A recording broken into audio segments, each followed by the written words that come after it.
नमस्कार दोस्तों, स्वागत है आपका भक्ति का रास्ता YouTube चैनल पर। आज हम बात करने वाले हैं भगवान की भक्ति के विषय में। भक्ति क्या है, इसका हमारे जीवन में क्या महत्व है और इसे हम कैसे अपना सकते हैं।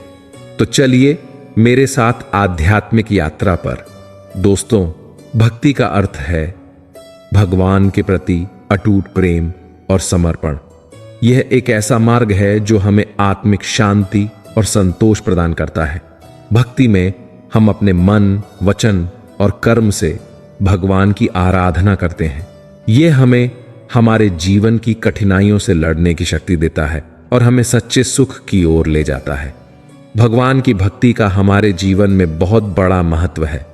यह हमारे मन को शांत करती है, हमारे हृदय को प्रेम से भर देती है और हमें एक सकारात्मक दृष्टिकोण देती है। भक्ति के माध्यम से हम अपने भीतर की बुराइयों को दूर कर सकते हैं और अच्छाइयों को प्रकट कर सकते हैं। भक्ति हमें भगवान से जोड़ती है और हमें उनके निकट ले जाती है। अगर दोस्तों भक्ति के लाभ की बात करें तो उसके अनेक लाभ हैं। सबसे बड़ा लाभ यह है कि यह हमें आत्मिक शांति प्रदान करती है। भक्ति से हम अपने जीवन में सच्चे सुख की प्राप्ति कर सकते हैं। यह हमें मानसिक और शारीरिक स्वास्थ्य भी प्रदान करती है। जब हम भगवान की भक्ति में लीन होते हैं तो हमारे अंदर सकारात्मकता का संचार होता है और हम हर परिस्थिति का सामना आसानी से कर सकते हैं। अब सवाल यह है कि हम भक्ति को अपने जीवन में कैसे अपना सकते हैं।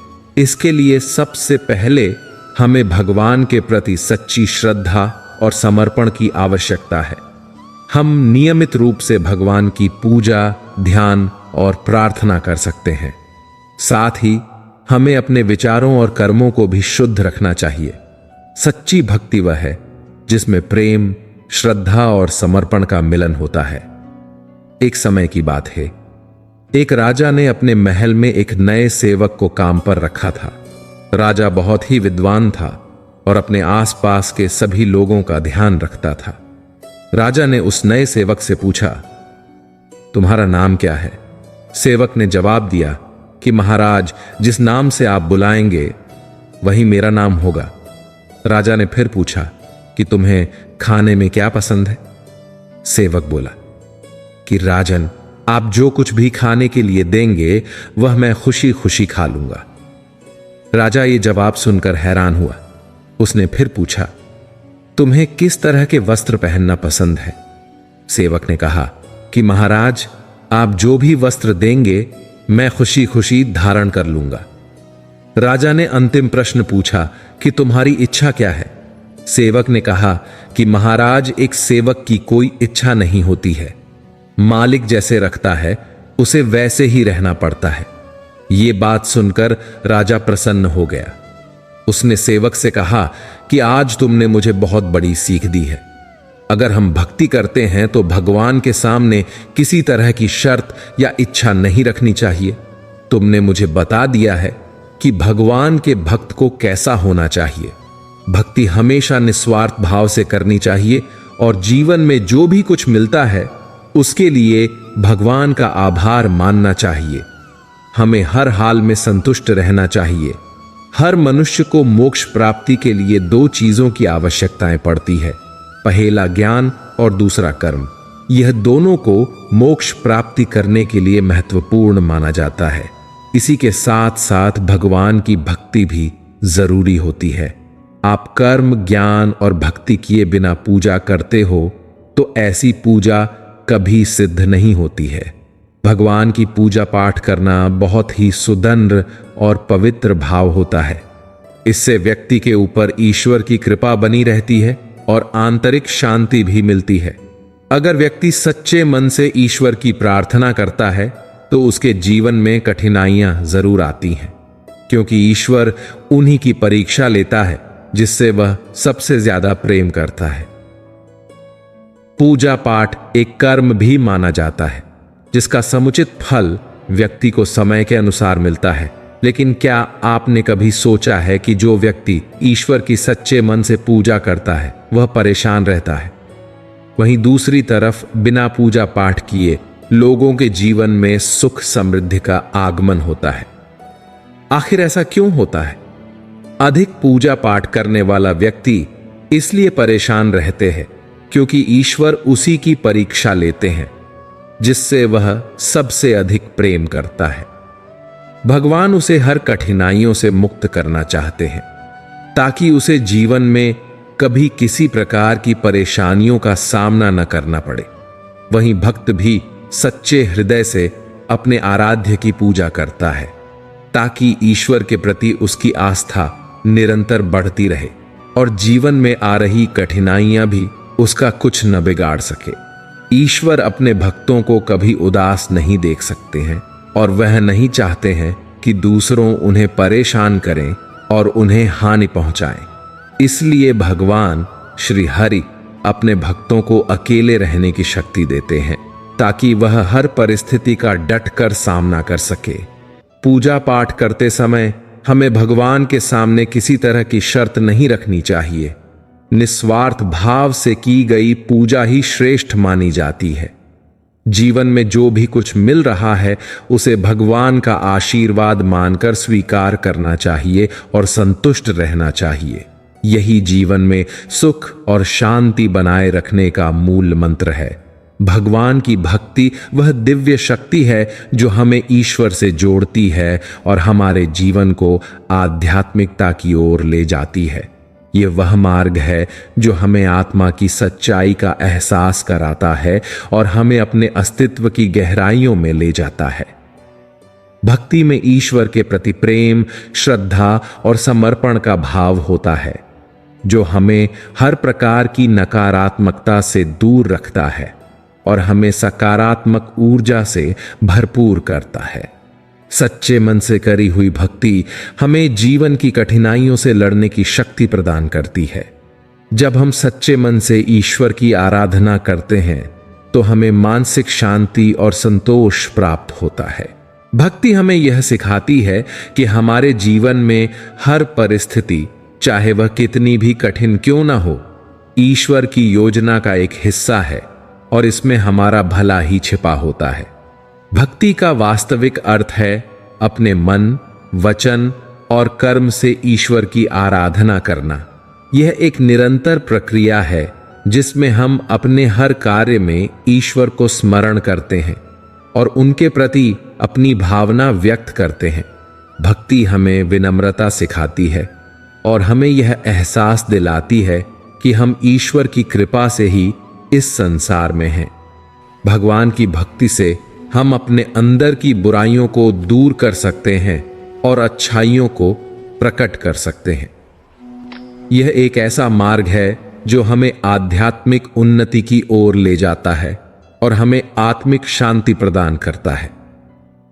भक्ति के माध्यम से हम अपने जीवन के लक्ष्य को पहचान सकते हैं और उसे प्राप्त करने के लिए आवश्यक मार्गदर्शन पा सकते हैं।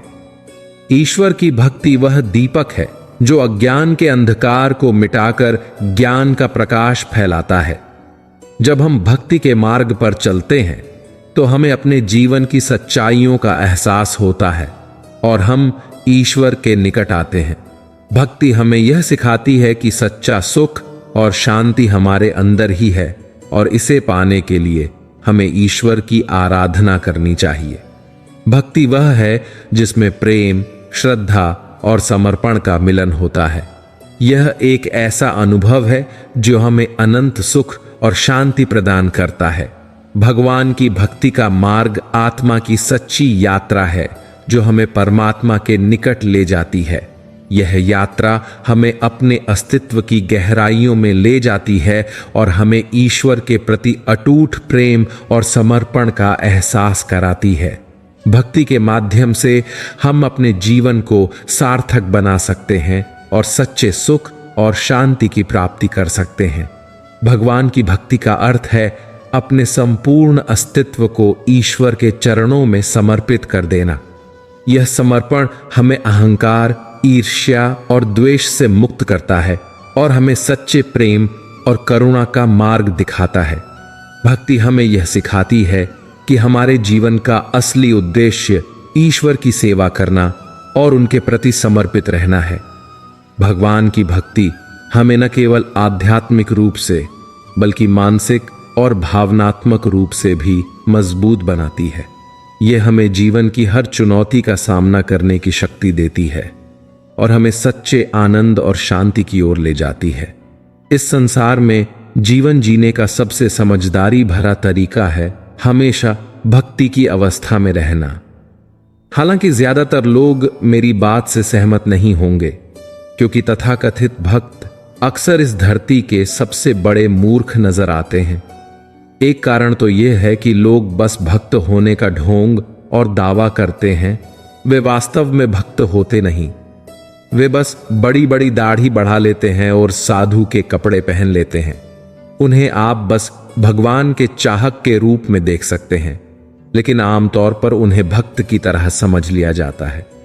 भक्त होने का मतलब वैराग्य ले लेना या फिर संसार को छोड़ देना नहीं होता। असल में सच्चा भक्त एक ऐसी दुनिया में होता है जहां कुछ भी सही या गलत नहीं है, जहां कोई पसंद या नापसंद नहीं है। भक्ति वह तरीका है जो आपको उस दुनिया में आसानी से ले जाता है। भक्ति प्रेम भी नहीं है। प्रेम तो एक फूल की तरह होता है। फूल सुंदर होता है, सुगंधित होता है, लेकिन मौसम के साथ वह मुरझा जाता है। भक्ति पेड़ की जड़ की तरह होती है। चाहे जो भी हो, यह कभी नहीं मुरझाती, हमेशा वैसी ही बनी रहती है। बसंत का समय हो तो पेड़ पर खूब पत्तियां आती हैं। पतझड़ आता है तो यह फूलों से लद जाता है। सर्दियां आती हैं, यह उजड़ जाता है। बाहर चाहे जो चल रहा हो, लेकिन जड़ें अपना काम लगातार करती रहती हैं। एक पल के लिए भी इधर उधर विचलित नहीं होती।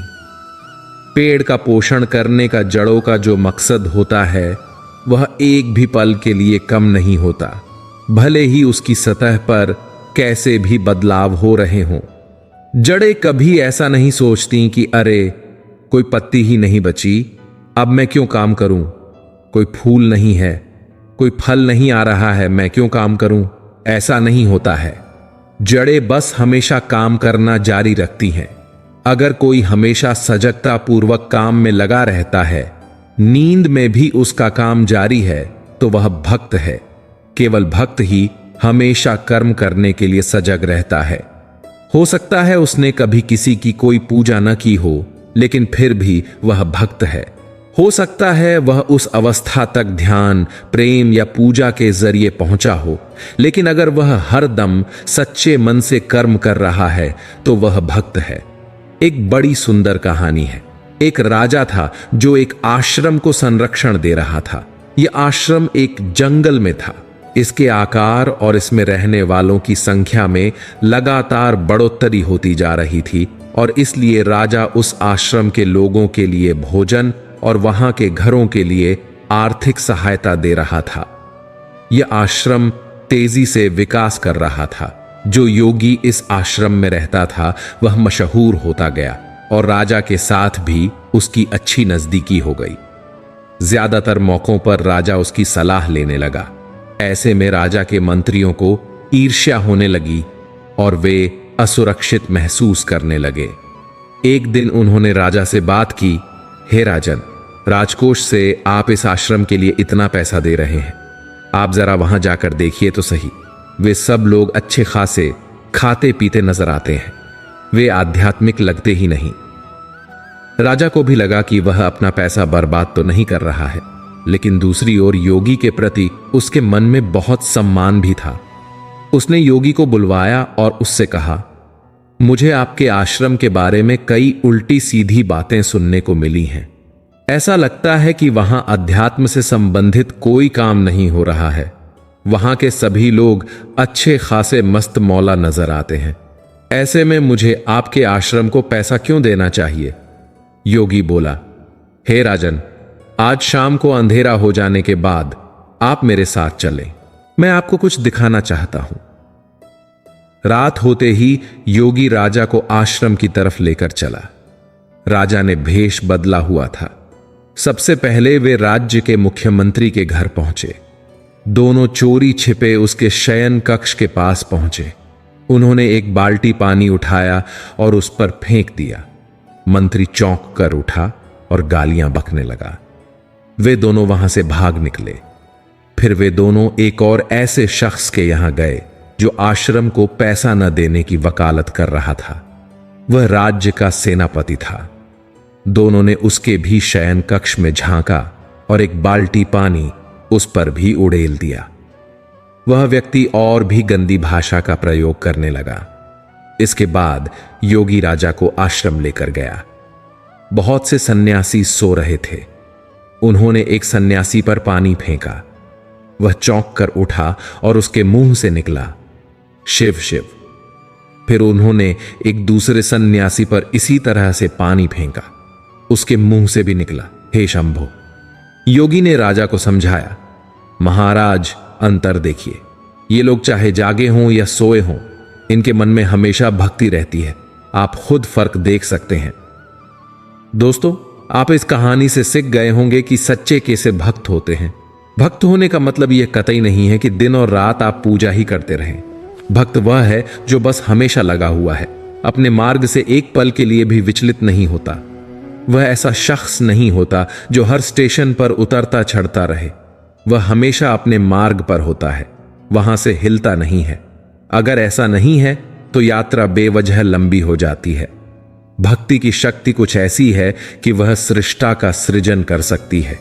जिसे मैं भक्ति कहता हूं, उसकी गहराई ऐसी है कि यदि ईश्वर नहीं भी हो तो भी वह उसका सृजन कर सकती है, उसको उतार सकती है। जब भक्ति आती है तभी जीवन में गहराई आती है। भक्ति का अर्थ मंदिर जाकर राम राम कहना नहीं है। वो इंसान जो अपने एकमात्र लक्ष्य के प्रति एकाग्रचित है, वह जो भी काम कर रहा है उसमें वह पूरी तरह से समर्पित है, वही सच्चा भक्त है। उसे भक्ति के लिए किसी देवता की आवश्यकता नहीं होती और वहां ईश्वर मौजूद रहेंगे। भक्ति इसीलिए नहीं आई क्योंकि भगवान है, बल्कि भक्ति है इसीलिए भगवान है। मनुष्य जीवन का मूल उद्देश्य भक्ति करना है। हमारे सभी ग्रंथों में लिखा है कि प्राणी अपने भक्ति तथा पुण्यों के बल से स्वर्ग महास्वर्ग में जाता है, वहां इसे सर्व सुख प्राप्त होता है। और यदि वह शास्त्रानुसार भक्ति करता है तो उसे मोक्ष की प्राप्ति होती है, यानी कि मृत्यु उपरांत पुनः जन्म नहीं मिलता। मनुष्य जीवन प्राप्त प्राणी यदि भक्ति नहीं करता है तो वह मृत्यु के उपरांत पशु पक्षियों आदि की योनियां प्राप्त करता है। जीव का शरीर एक वस्त्र माना जाता है।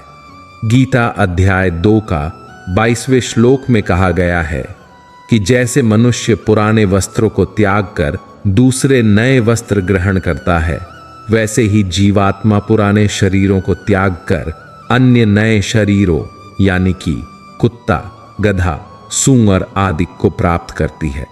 लोग भक्ति को मंदिर में घंटा बजाना समझ रहे, यही उनकी भूल है। अब जब आपको भक्ति का मतलब समझ आ गया है तो आप निस्वार्थ प्रेम करना शुरू कर दीजिए अपने आराध्य से, जैसे शबरी ने किया था, जैसे विदुर ने किया था। भगवान कृष्ण दुर्योधन की स्वार्थ की भक्ति को छोड़कर विदुर के घर रोटी खाने चले गए थे। प्रेम करना है तो प्रहलाद की तरह करो, जिसे भगवान देना चाहते हैं, लेकिन प्रहलाद कुछ लेना ही नहीं चाहते है। और जब कोई लेना ही नहीं चाहता तो देने वाला त्रिभुवन पति भी उससे हार जाता है और उसका आभारी हो जाता है कि इसने तो मुझे भी हरा दिया। मंदिर के बाहर भिखारी सांसारिक वस्तु की भीख मांगते हैं और मंदिर के अंदर पैसे वाले लोग कुछ पाने के लिए भीख मांगते हैं। देखा जाए तो दोनों ही भिखारी ही हुए। इसको व्याभिचारिणी भक्ति बोलते हैं, जहां लेन देन होता है। ये तो भगवान से व्यापार करने वाली बात हो गई। सच्ची भक्ति प्रेम में कुछ लेना देना नहीं होता है, वहां तो सिर्फ देना देना और सिर्फ देना ही होता है। और यही भगवान का गुण भी है। और जब यह भाव आपके मन में आ जाता है तब स्वयं भगवान आपके पास दौड़े दौड़े आ जाते हैं। आपको उन्हें ढूंढने की जरूरत नहीं पड़ती। कृष्ण ने यही तो गीता में कहा है कि जो लिया मुझसे लिया, जो दिया मुझको दिया, फिर तुम्हारा क्या है? और जब तुम्हारा कुछ है नहीं तो अहंकार किस बात का? जब यह बात समझकर अहंकार त्याग दोगे तभी भक्ति संभव है। क्योंकि भक्ति का अर्थ है पूर्ण रूप से समर्पण, अपने आप को पूर्ण रूप से भगवान को समर्पित कर देना है। रावण जैसे कितने ही लोग हुए जिन्होंने असीम भक्ति की और वरदान भी प्राप्त किए, लेकिन उनके कर्मों से उनका भाग्य बना। ईश्वर की कृपा भी किसी को उसके दूषित और नीच कर्मों के फल से बचा नहीं सकती। आपके कर्म ही आपका भाग्य बनाएंगे। इसका भगवान की भक्ति से कोई भी लेना देना नहीं है। और ऐसे गणित लगाने वाले लोग कभी भी सच्चे भक्त नहीं बन सकते। जो फायदे नुकसान के गणित से ही बाहर नहीं निकल पा रहे हैं, वो भक्ति सागर में कभी नहीं डूब सकते और ना उन्हें इष्ट कृपा कभी भी मिल सकेगी। भक्ति हाथ पैरों से नहीं होती है, वरना विकलांग कभी नहीं कर पाते। भक्ति ना ही आंखों से होती है, वरना सूरदास जी कभी नहीं कर पाते। ना ही भक्ति बोलने सुनने से होती है, वरना गूंगे बहरे कभी नहीं कर पाते। ना ही भक्ति धन और ताकत से होती है, वरना गरीब और कमजोर कभी नहीं कर पाते। भक्ति केवल भाव से होती है, एक एहसास है भक्ति जो हृदय से होकर विचारों में आती है और हमारा प्रेम परमात्मा से जुड़कर रिश्ते में बदल जाती है। एक बार रामकृष्ण परमहंस के शिष्य स्वामी विवेकानंद ने पूछा कि इंसान के मन में भगवान की भक्ति करने की व्याकुलता क्यों नहीं रहती है। भक्ति करते समय अगर कुछ बातों का ध्यान नहीं रखा जाता है तो हमारी पूजा सफल नहीं हो सकती है। अगर मन में कामनाएं रहती हैं तो निस्वार्थ भक्ति नहीं हो पाती है। इस संबंध में रामकृष्ण परमहंस के जीवन का प्रेरक प्रसंग प्रचलित है। इस प्रसंग के अनुसार रामकृष्ण परमहंस के एक शिष्य ने पूछा कि इंसान के मन में सांसारिक चीजों को पाने की और काम वासनाओं के लेकर व्याकुलता रहती है। व्यक्ति इन इच्छाओं को पूरा करने के लिए लगातार कोशिश करते रहता है। ऐसी व्याकुलता भगवान को पाने की, भक्ति करने की क्यों नहीं होती है। रामकृष्ण परमहंस ने स्वामी विवेकानंद से कहा कि ऐसा अज्ञानता की वजह से होता है। व्यक्ति सांसारिक वस्तुओं को पाने के भ्रम में उलझा रहता है। मोह माया में फंसे होने की वजह से व्यक्ति भगवान की ओर ध्यान नहीं दे पाता है। शिष्य ने पूछा कि ये भ्रम और काम वासनाओं को कैसे दूर किया जा सकता है। परमहंस जी ने कहा कि सांसारिक वस्तुएं भोग हैं और जब तक भोग का अंत नहीं होगा तब तक व्यक्ति भगवान की भक्ति में मन नहीं लगा पाएगा।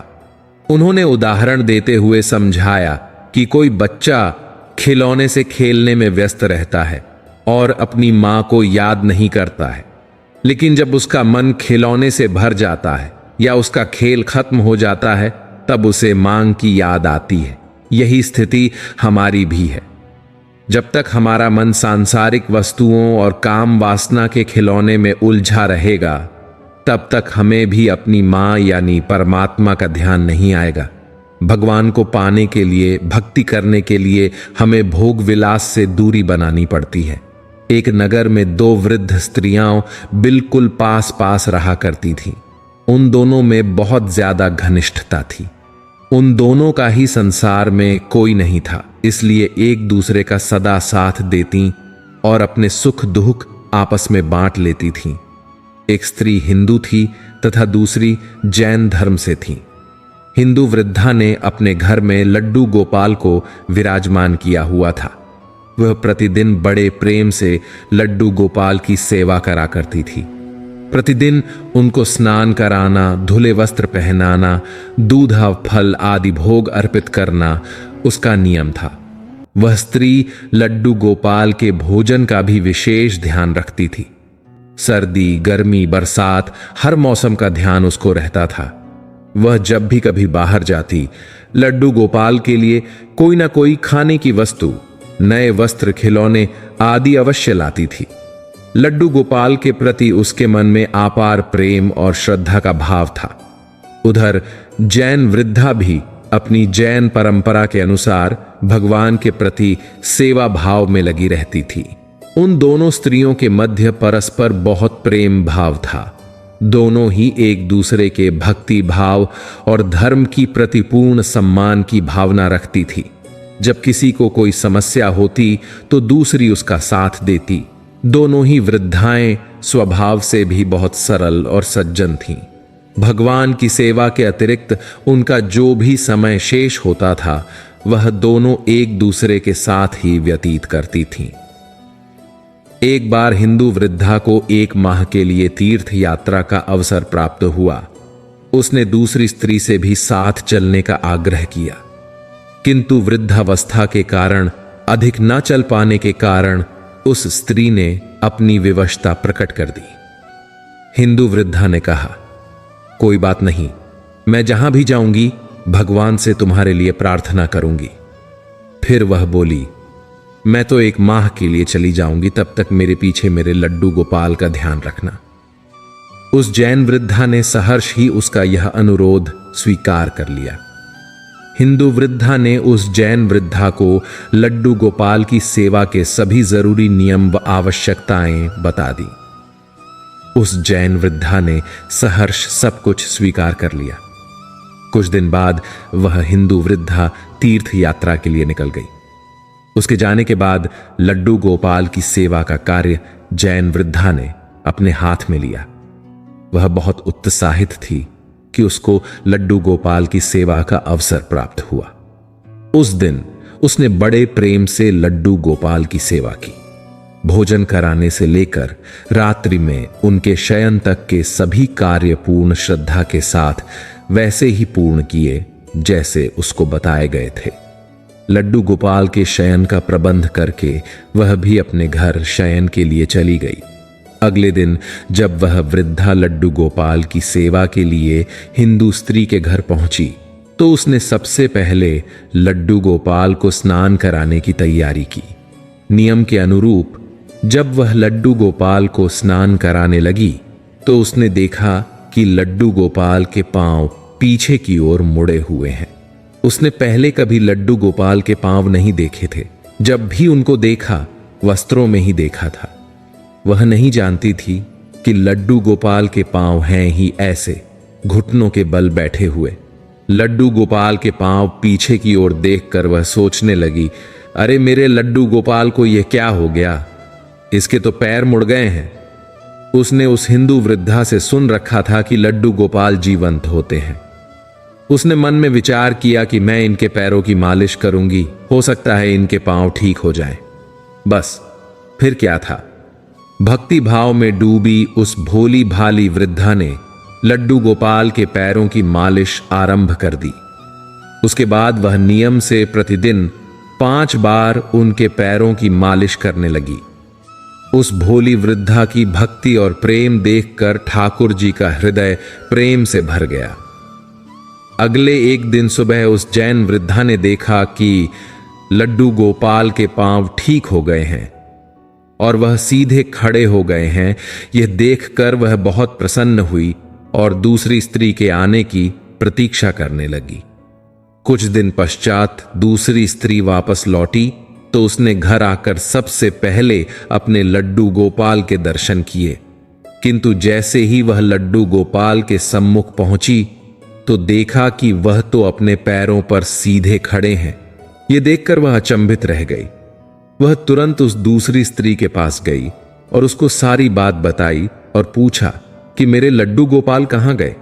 यह सुनकर उस जैन स्त्री ने सारी बात बता दी। उसकी बात सुनकर वह वृद्ध स्त्री सन्न रह गई। वहां जाकर उसने देखा तो लड्डू गोपाल मुस्करा रहे थे। वह लड्डू गोपाल के चरणों में गिर पड़ी और बोली, हे गोपाल, आपकी लीला निराली है। मैंने इतने वर्षों तक आपकी सेवा की किंतु आपको नहीं पहचान सकी। फिर उस जैन वृद्धा से बोली कि तू धन्य है, तुझको नहीं मालूम कि हमारे लड्डू गोपाल के पांव तो ऐसे ही हैं, पीछे की ओर, किंतु तेरी भक्ति और प्रेम ने तो लड्डू गोपाल के पांव भी सीधे कर दिए। इस प्रकार आज भी मेरे कान्हा भक्तों को उसकी लीला दिखाते रहते हैं। भक्ति मार्ग से अपने इष्ट की आराधना करने के 2 मार्ग बताए गए हैं, जिनमें सगुण और निर्गुण मार्ग स्थापित है। सांसारिक जीवन में रहकर प्रभु भक्ति करना सगुण और सांसारिक मोह को त्याग कर वन में तपस्या करना निर्गुण भक्ति का मार्ग है। इसमें भी कहीं स्वयं को कष्ट देकर या स्वयं के प्राणों की आहुति देकर उन्हें पाने के मार्ग का कहीं उल्लेख नहीं मिलता। मेरा विश्वास है कि भक्ति के लिए निश्चल मन चाहिए, सच्ची आराधना चाहिए। भक्त की करुण पुकार पर तो भगवान को आना ही पड़ता है। बस साधना सच्ची होनी चाहिए। बाकी प्राण तो एक दिन निकलने ही हैं। शरीर नश्वर जो है, इसलिए इसे खुद न त्याग कर सत्कर्म करने चाहिए। भक्ति करते समय मन शांत रहना चाहिए और सभी तरह की बुरे विचारों से बचना चाहिए। जो लोग इस बात का ध्यान रखते हैं उन्हें भगवान की कृपा मिलती है। इस संबंध में आपको एक कथा सुनाता हूं। पुराने समय में दो संत एक साथ रहते थे। दोनों की भक्ति का तरीका अलग अलग था। एक संत दिन भर तपस्या और मंत्र जाप करते रहता था, जबकि दूसरा संत रोज सुबह शाम पहले भगवान को भोग लगाता और फिर खुद भोजन करता था। एक दिन दोनों के बीच झगड़ा होने लगा कि बड़ा संत कौन है। इस दौरान वहां नारद मुनि पहुंच गए। नारद ने दोनों संतों से पूछा कि किस बात के लिए लड़ाई कर रहे हैं। संतों ने बताया कि हम ये तय नहीं कर पा रहे हैं कि दोनों में बड़ा संत कौन है। नारद ने कहा कि ये तो छोटी सी बात है, इसका फैसला मैं कल कर दूंगा।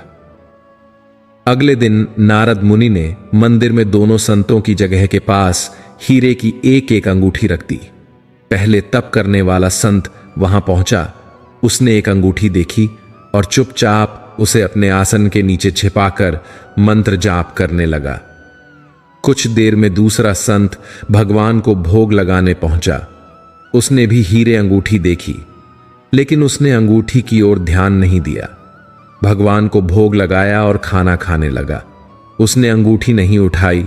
उसके मन में लालच नहीं जागा, क्योंकि उसे भरोसा था कि भगवान रोज उसके लिए खाने की व्यवस्था जरूर करेंगे। कुछ देर बाद वहां नारद जी आ गए। दोनों संतों ने पूछा कि अब आप बताएं कि हम दोनों में बड़ा भक्त कौन है। नारद ने तपस्या करने वाले संत को खड़े होने के लिए कहा। जैसे ही वह संत खड़ा हुआ तो उसके आसन के नीचे छिपी हुई अंगूठी दिख गई। नारद मुनि ने उससे कहा कि तुम दोनों में भोग लगाकर खाना खाने वाला संत बड़ा है। तपस्या करने वाले संत में चोरी करने की बुरी आदत है।